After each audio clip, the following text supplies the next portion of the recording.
Hi everyone, my name is Meghna Kavare and I'm a lead application developer in VMware. I have been part of SaaS IT team to build back office application to support SaaS business. In today's webinar, I'll be walking you through VMware's back office transformation journey to support SaaS business. The way we structure this presentation is, I'll give a brief insight about VMware's digital transformation journey and what exactly SaaS and subscription mean, and the need for industry to move into SaaS business. We will later talk about what were the challenges faced by back office operations team and how did we transform ourselves using the app modernization and engineering practices. With that note, I welcome you all to this session. Really appreciate you taking a time to attend this session. Let's start.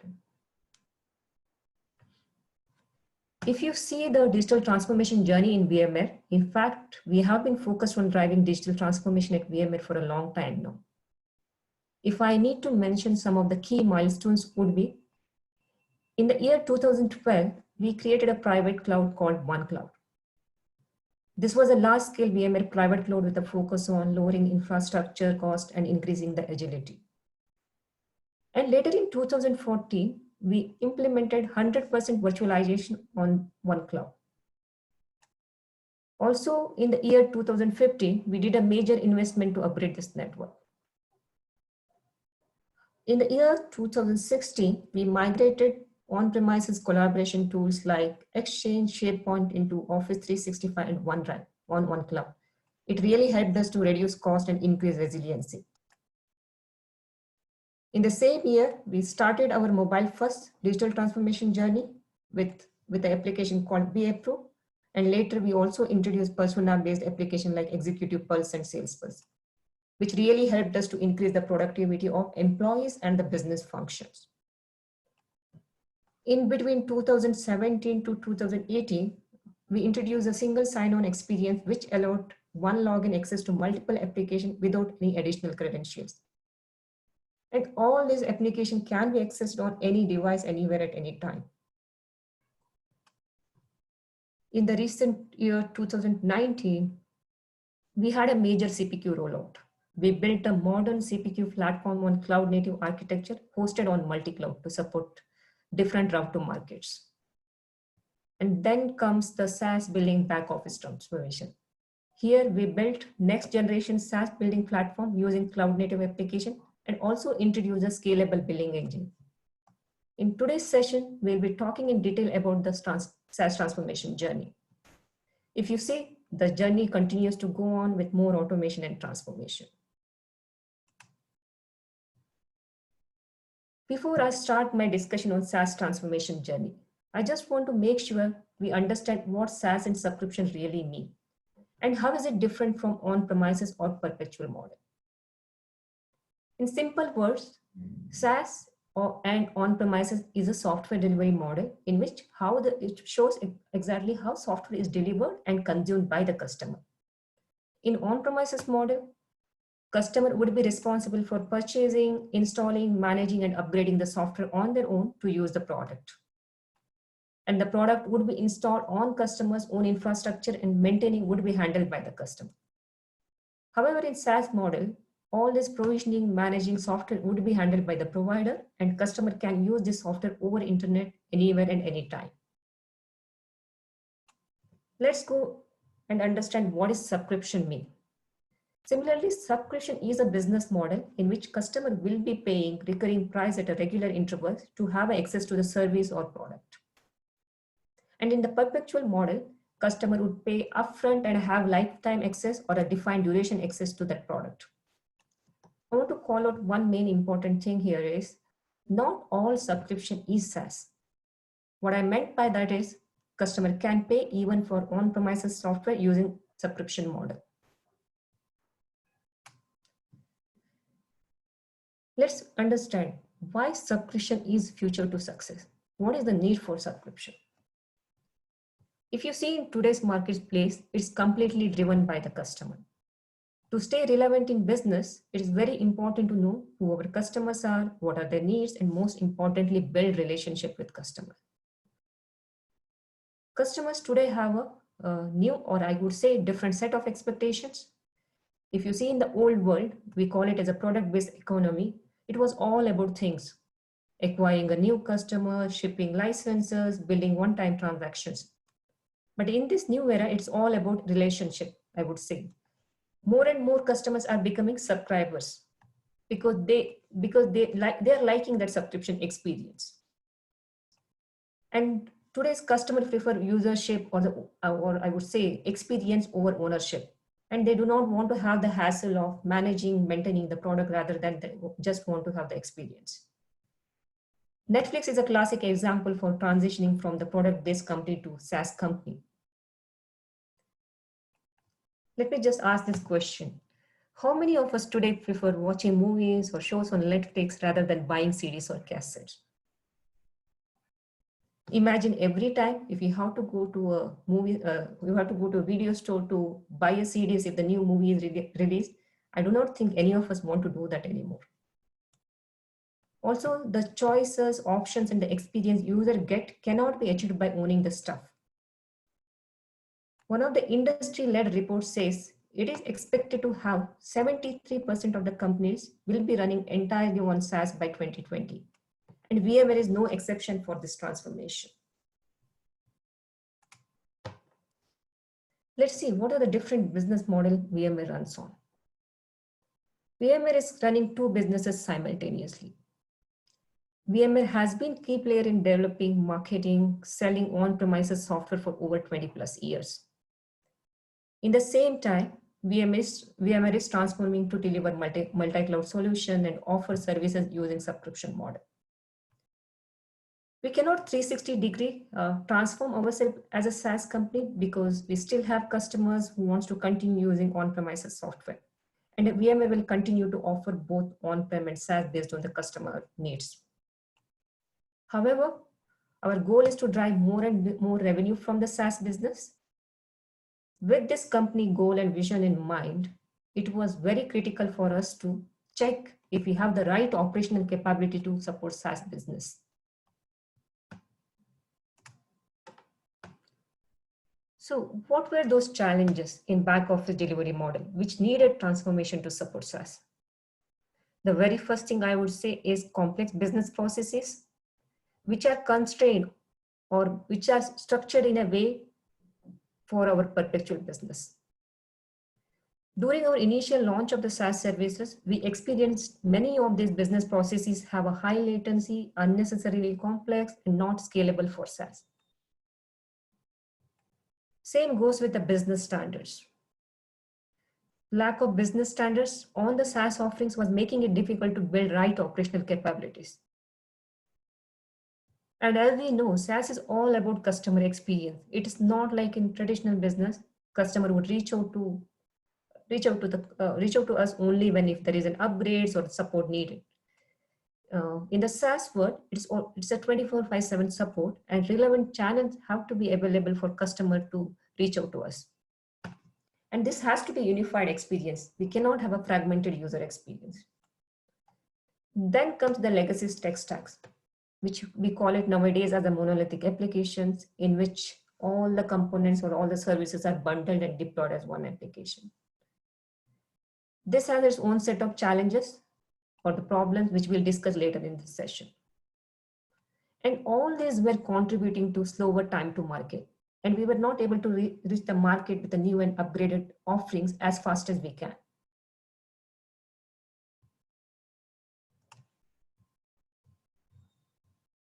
To address these challenges, we had to transform in different levels.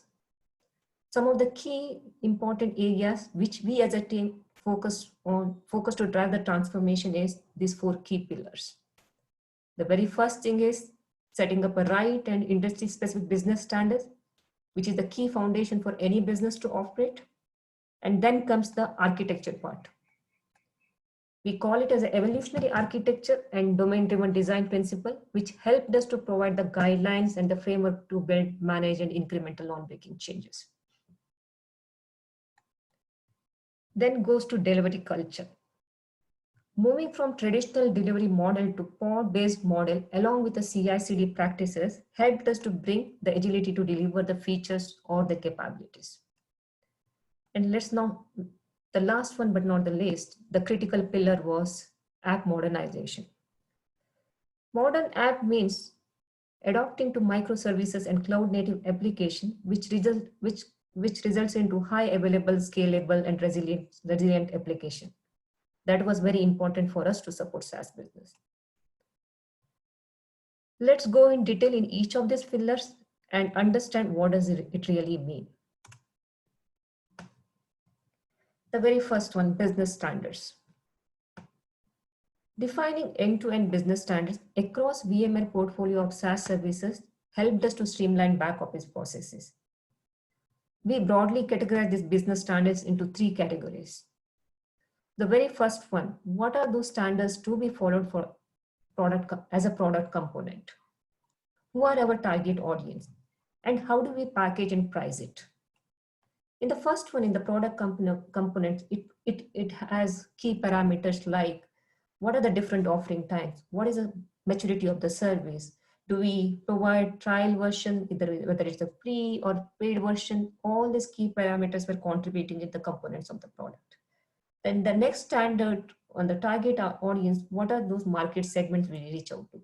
Is it only a commercial, or we reach out to even academic or the federal market segment? Because all these segments have its own rules and regulation, and we need to have those policies written in our back office processes also.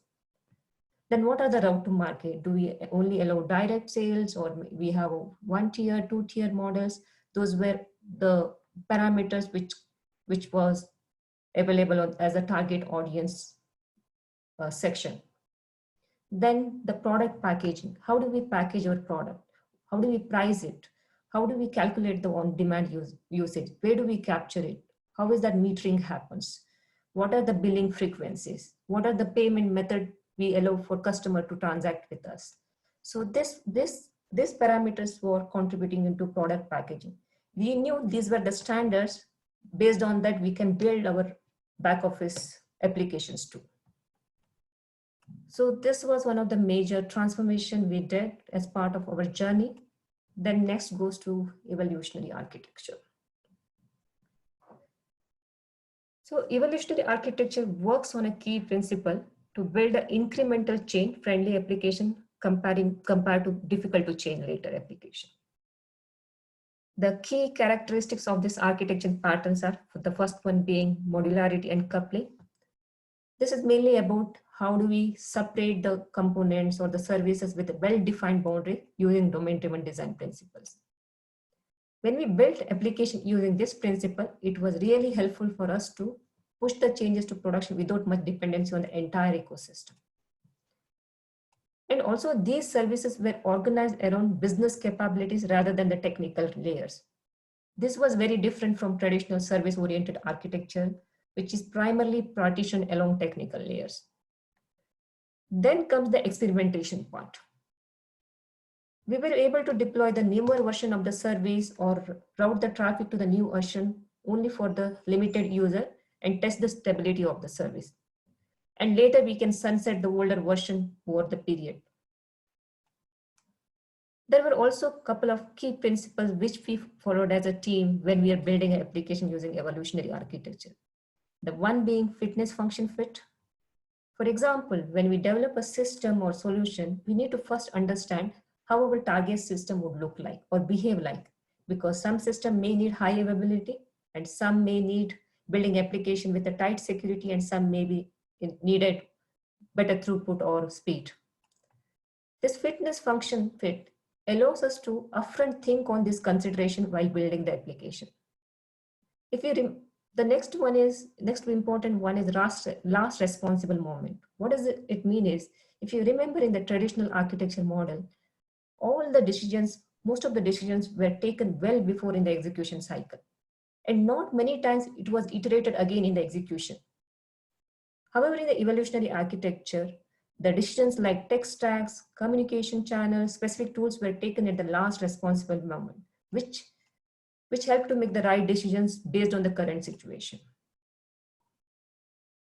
With this architecture practice in place, we were ready to form the team which pretty much complements the delivery of domain-based or independent services.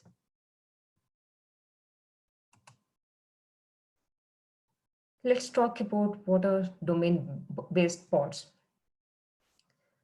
How did we change our traditional delivery model into domain-based pods? In the traditional delivery model, the application development team was divided into UI team, services team, integration team, and the backend team. And all this team used to work on, most of the time, these teams used to work on multiple initiatives. If we need to deliver a single capability or a feature, we have to get an alignment from all this team. And on top of it, and there was no clear ownership on the end-to-end solution delivered. This model was not going to work for the SaaS business. To support SaaS, it was very important that each team is responsible and own the services for a given domain. For that, we had to introduce a pod, which is nothing but a self-contained team who is clustered around a shared domain or a purpose. So we clearly segregated domain based on the business function. Every domain or a pod was responsible to build, manage, support the services delivered by that domain. If you see in the past, development team was mainly responsible for developing, and then there were separate teams to manage this application in the production environment. Even a few years back, me as a developer, I always thought my responsibility would be to build the application and making sure it is deployed in production. We did not much worry about how this is being consumed by the customer or what is the business impact, if there is any issue in terms of the business functionality or if the application goes down due to any reasons. But the working on a pod model brought us to the front seat, and it gave the visibility that the services we deliver and its importance to run the business. The sole responsibility lies within the team in this particular model, and anything good or bad with this application was owned by that pod. Actually, the sense of ownership was the key driving factor for the team to work on this model. And it is, from my personal experience, I would say this is a very different from how we used to work in the traditional delivery model.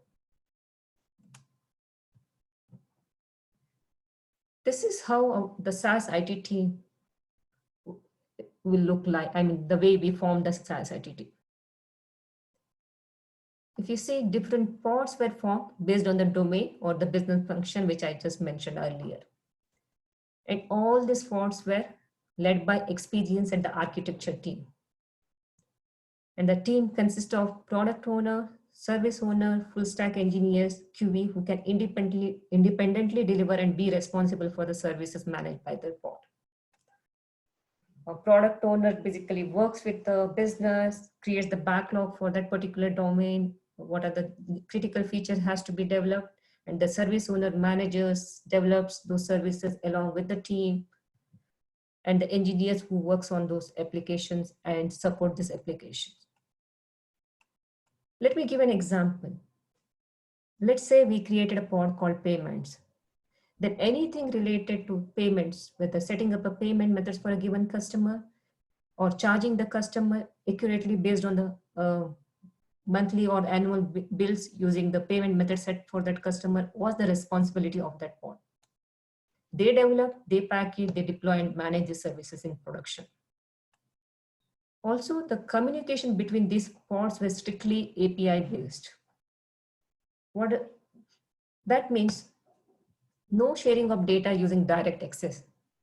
And also the pods were only responsible, I meant to say, they were only responsible to hold the information. They were the source of truth for the data elements, which are very specific to that domain.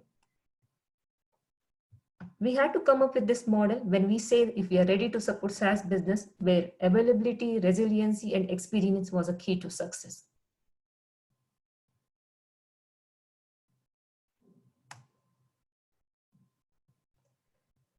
With all this in place, next step for us to leverage evolutionary architecture and app modernization to build and deliver solutions which are highly available, resilient, and scalable. We keep using these terms, highly available, resilient, and scalable, because Those are some of the key factors to build SaaS applications. What is legacy architecture? Over the past years, most of the enterprises would have used this legacy MVC architecture, which is nothing but we call it now as a monolithic, where all the services, functions are clubbed into one single application or artifact and deployed onto the services. If you see in the mentioned diagram, the user requests are balanced by a load balancer to access the applications, which are typically deployed on Tomcat servers with a Java runtime. We also had other applications such as service-oriented architecture services, which is invoked by this application. This application could also be deployed on different VMs to achieve high availability to a certain extent. As I mentioned before, this is like in this architecture, the single application will cater to multiple operations. Let's say the application was written for order management. In that case, starting from authentication, user creation, and to process the order in multiple steps would be handled by a single application. And this application will be connected to database to store or process the data. This is how our typical legacy architecture used to look like. What is the issue with this architecture model, which worked very well for years, right? The very first thing is multiple services combining into one application, making it very prone to go down if any one of the service fails. Let's take an example. If we have combined order processing, order tracking, and payment services in one application, and on a given day, if the payment service has issue due to its connection to the third-party gateway or for any other reasons, then it was going to bring down the whole application. Think of a customer experience in this case, right? Customer might not be able to place the order just because payment gateway has an outage. This is not what we wanted in the SaaS. In the SaaS business, service uptime, availability of the service was a critical factor. Then comes the complex code base. When we start developing the new application, we always start with simple. However, over the years, right, as we add more and more features to it, the application becomes complex and unmanageable. If developer has to make a small change, then he or she has to understand the complete application and what would be the impact of this change. This eventually resulted into slower deployment because any small change required complete regression to be run. In that case, we used to have monthly releases at the time for any new capabilities to be rolled out. Let's say then comes to the scalable portion of it. Let's say on a given day, if there was a surge in request, and then it was very challenging for us to scale out the application, because the applications were so complex. We could still do vertical scaling by increasing the storage or memory on the fly, but the horizontal scaling was not feasible. What I mean by horizontal scaling is if you need to deploy to different VMs or add VMs or want to deploy to different data center, that was still not possible because it required a lot of manual activities and support from teams like infrastructure team, operation team, and application team. And all these factors were impacting the availability of the application. We were never able to achieve 4 nines uptime for the tier 1 or customer facing services because of it. With all these problems in hand, what was the solution? What is the solution to these problems?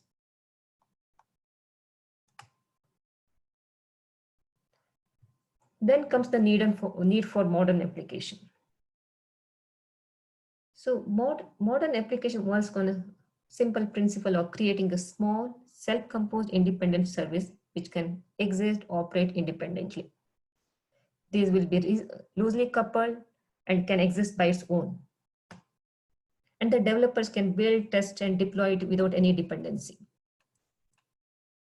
And these applications are self-dependent. These are designed to be resilient. Any failures on hardware's underlying infrastructure would not impact these applications. And the application would be built on considering some of these factors.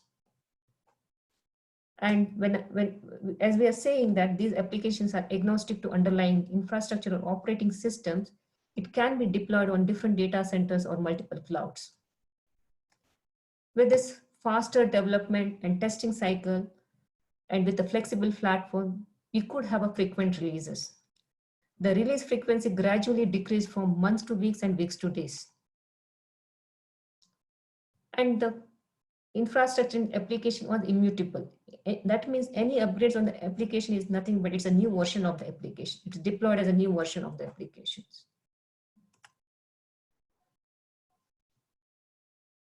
Let's see how did we define our app modernization journey. There are different approaches to follow, and we followed mix of this in our journey over the years. The very first one is lift and shift. And this approach was about migrating the legacy app as is into cloud infrastructure. It may not give all the benefits of cloud native application, but it would be a good start to move the workload from on-premises to cloud. Then comes the re-platform. In many cases, we selectively refactor the application by leveraging the benefits of the cloud, such as using database as a service like MySQL. And in some cases, we simply build a brand new application using cloud native architecture. We also transform some of our application. When we say transform, we rewrote the legacy application, which was mainly using Java middleware based applications into microservice architecture, using technologies like Spring, Spring Cloud, Spring Boot. And we deployed this application onto Tanzu platform.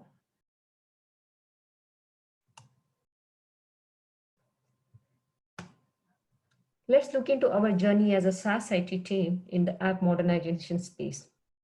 The very first thing is to build a cloud native application. We need to have a cloud native infrastructure, which needs to be available for developers to develop application all the time.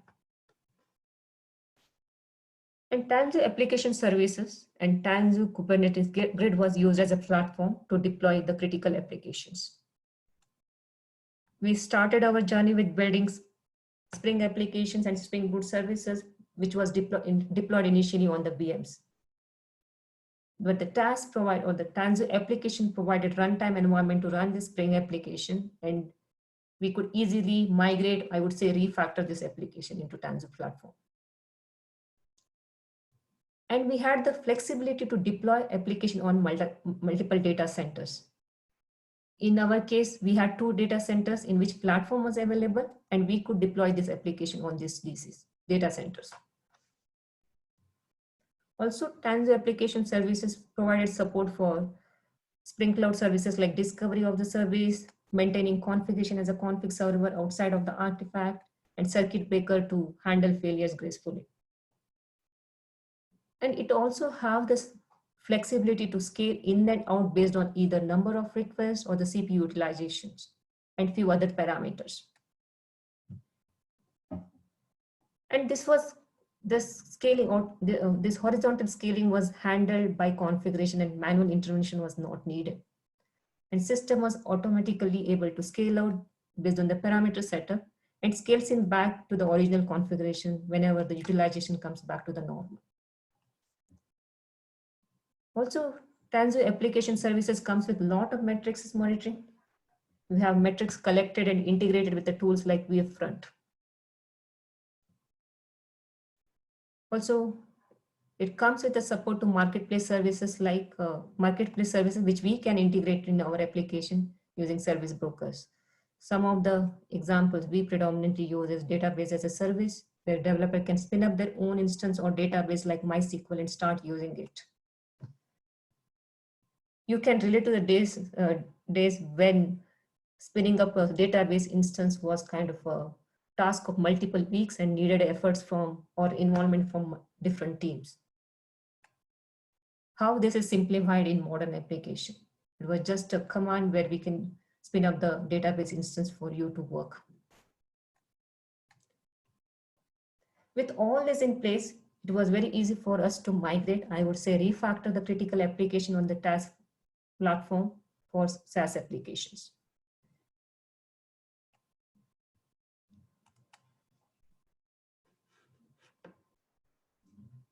This is how our cloud native architecture platform looks like.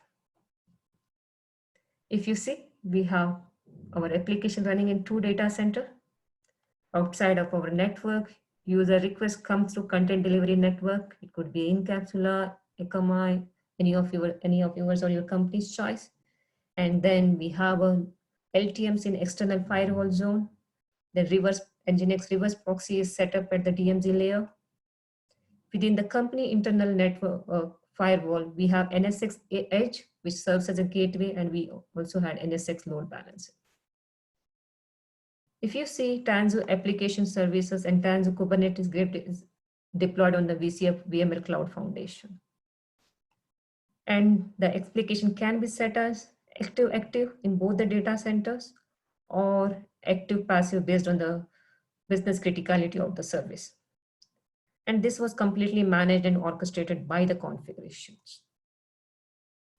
But we need to be a little cautious while setting the active, because if we are heavily writing on the ERP system to maintain the data consistency, we need to see whether active works really well, or we need to take alternatives based on that one.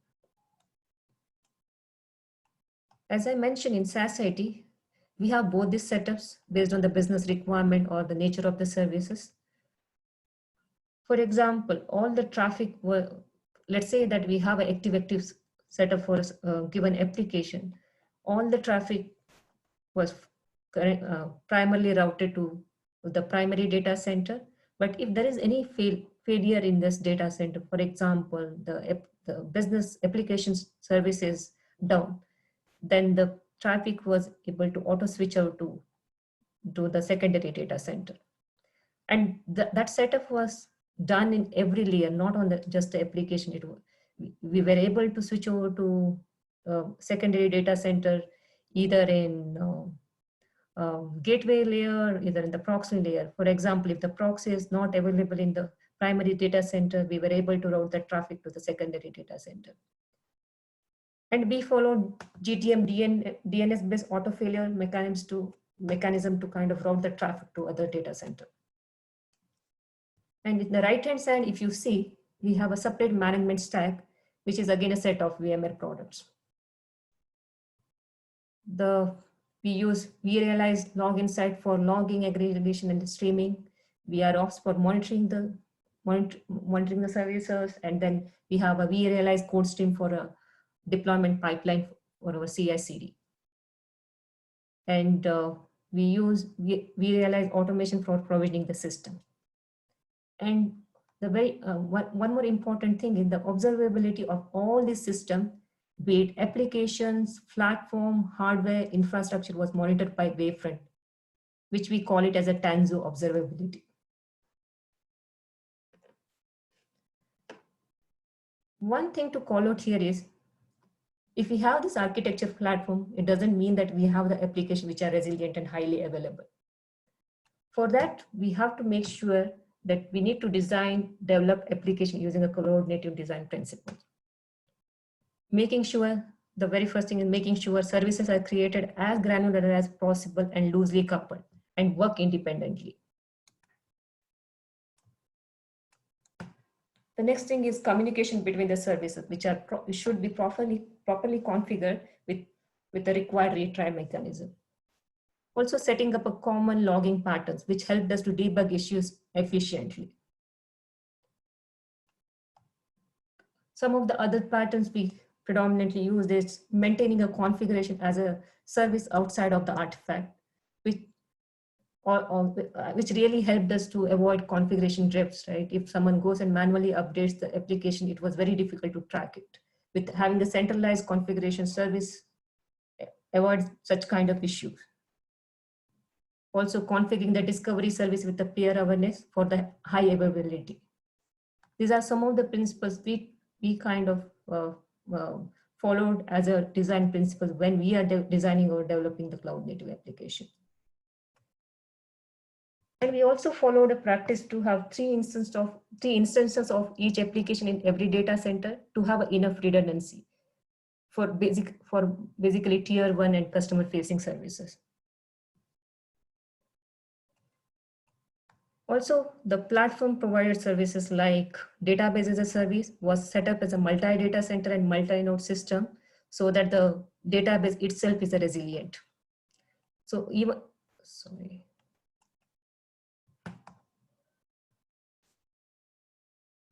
So even if the database nodes goes down in one data center, the database was still able to operate from the other data center.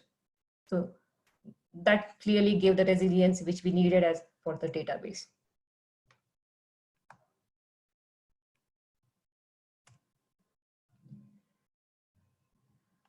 This is another view of how our modern app platform looks. If you see the modern applications such as ticketing application, HR benefits application, VMworld application, all are built using Spring Cloud services, which are, and we use platform provided services like database services, RabbitMQ, like queuing services or any caching or other relevant services. And we use CodeStream, we realize CodeStream for our deployment pipeline. And all this runs on the Tanzu Kubernetes Grid or Tanzu application service. And on the management stack, we just discussed, we realize log inside, which basically help for logging in, streaming, and aggregating the logs required. And the Tanzu observability was driven by Wavefront, where all the application matrices were captured. And the Tanzu Mission Control was mainly used for managing the Kubernetes clusters, no matter where the cluster exists, whether it is in the data center or the public cloud. As a backbone, we had vSphere ESXi host for server virtualization, and vSAN for storage. I think I did mention in my earlier slides, we have two data center in our in-house, but we also have one more on VMC on AWS, where recently we migrated critical workloads for the VMworld event.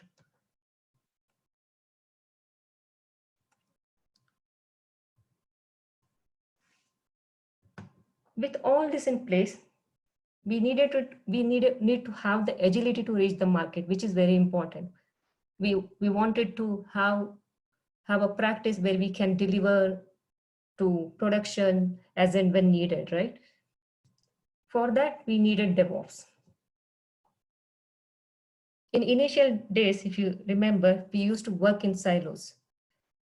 When I say work in silos, could be we as a application team who manages only the application development, then the infrastructure team to manage or provision, upgrade the, team to a provision or upgrade the infrastructure, and then the operation team.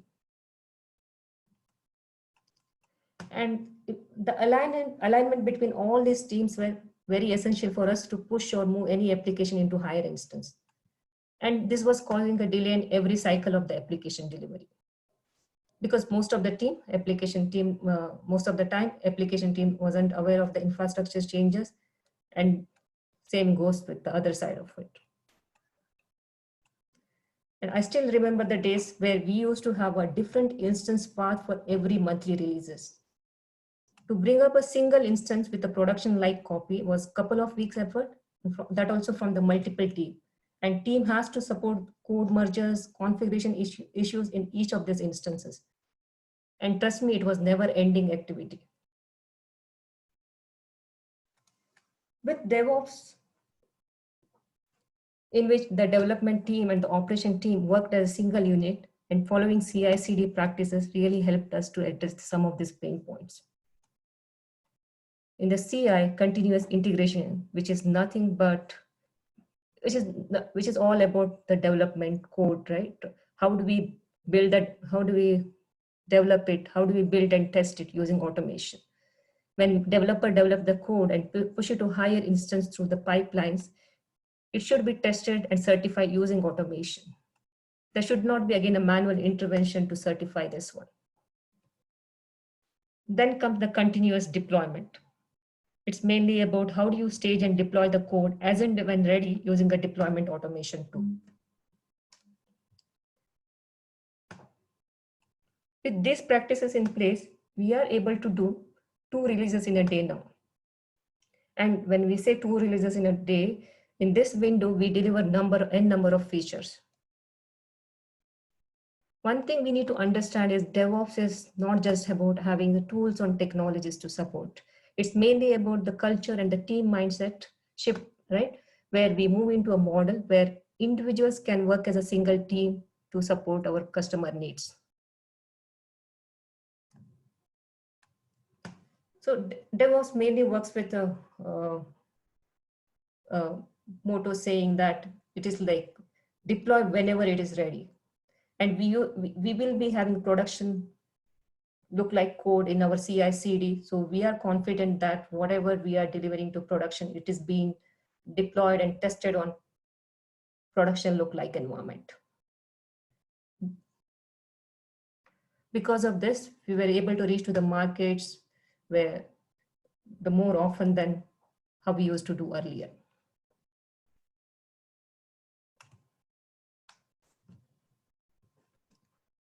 What is the benefit or what did we achieve using cloud native architecture or using DevOps model? With cloud native architecture and flexible platform like Tanzu application services, Tanzu Kubernetes grid in place, we were able to build and move faster.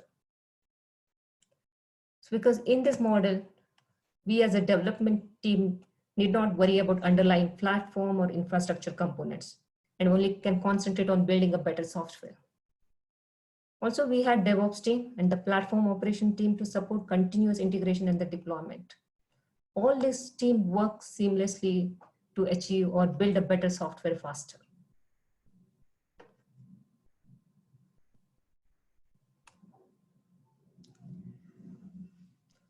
What are the benefits of modernizing application? The very first is reduce the time to reach the market. How quickly we are able to convert a requirement or idea into software in production that impact the business. We could see 80% of more softwares in production using app modernization techniques. And the second one is how do we protect our application system from a growing number of security threats? App modernization really helped to manage the security issues and as it reduces 5x less time in debugging and patching processes. The third one is taking the full advantages of innovation or use the cloud for its maximum potential, which helped to increase 78% in operating efficiency.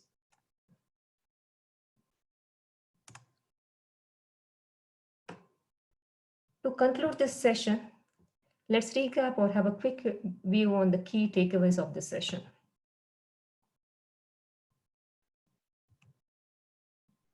The first one, we talked about evolutionary architecture and domain-driven design principles. These architecture patterns and domain-driven design principles really served as a foundation to build our cloud-native applications.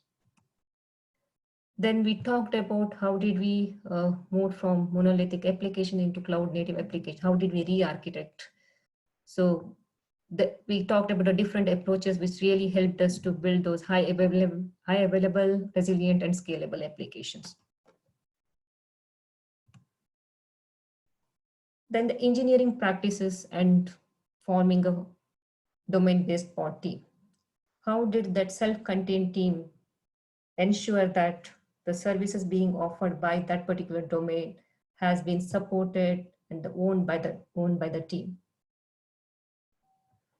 This was a clear differentiator in giving a better user experience.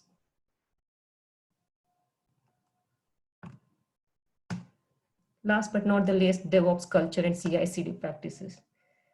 This gives for us to have an agile delivery where we could deploy, we could reach out to market sooner than later. As I was mentioning, we are able to do two releases in a day where we are releasing number of features.